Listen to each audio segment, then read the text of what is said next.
ভ্ৰাম্যমান থিয়েটাৰলৈ আৰু নাযায় জনপ্ৰিয় অভিনেতা ৰবি শৰ্মা। একাংশ নতুন প্ৰযোজকৰ বাবে ভ্ৰাম্যমান থিয়েটাৰ উদ্যোগলৈ অহা সংকটৰ কথাও ক'লে অভিনেতাগৰাকীয়ে।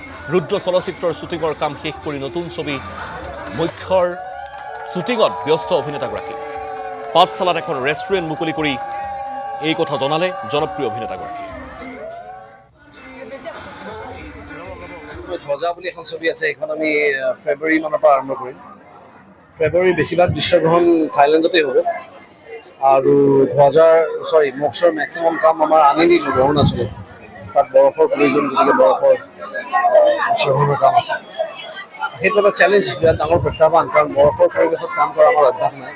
খুব ঠাণ্ডা বৰফ থাকে, কাম কৰিবলৈ অসুবিধা, কম সময় পাওঁ ছানলাইট, গতিকে সেইটো লৈ পৰিকল্পনা এতিয়া চলি আছে। কি ধৰণে আমি আগবাঢ়ি যাব পাৰোঁ, বৰফ কেতিয়া পৰিব তাৰ কাৰণে আমি এতিয়া আগ্ৰহেৰে আশাৰে বাট চাই আছোঁ। আৰু ৰুদ্ৰৰ কাম এইমাত্ৰ শেষ হৈছে। ভ্ৰাম্যমানটো খুবেই ভাল লাগে অভিনয় কৰি, এজন অভিনেতাৰ কাৰণে এটা সপোন ভ্ৰাম্যমানত অভিনয় কৰা, কাৰণ আমি জীৱন্ত মিউজিকৰ লগত কাম কৰিবলৈ, আৱসংগীতৰ লগত কাম কৰিবলৈ সুবিধা পাওঁ। গতিকে সেইটোতো ভাল লাগেই, কিন্তু 10 বছৰ দিলোঁ ভ্ৰাম্যমানত। এতিয়া আৰু ঘৰত থাকি অলপমান ল'ৰা ছোৱালীকেইটাক সময় দি, পৰিবাৰক সময় দি, পৰিয়ালক সময় দি ছবিৰ কাম কৰিবলৈ মন, যিবোৰ ৰেকৰ্ড হৈ থাকি যাব। আজিৰ পৰা 10-15 বছৰ, 100 বছৰ পিছতো হয়তো ছবিবোৰ মানুহে দেখা পাব।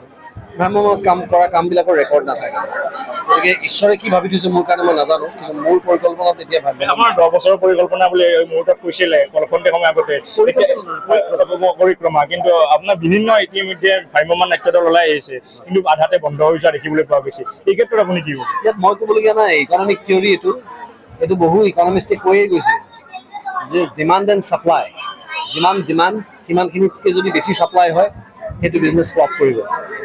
ঠিক সেইটোৱে হ'ব বিজনেছ।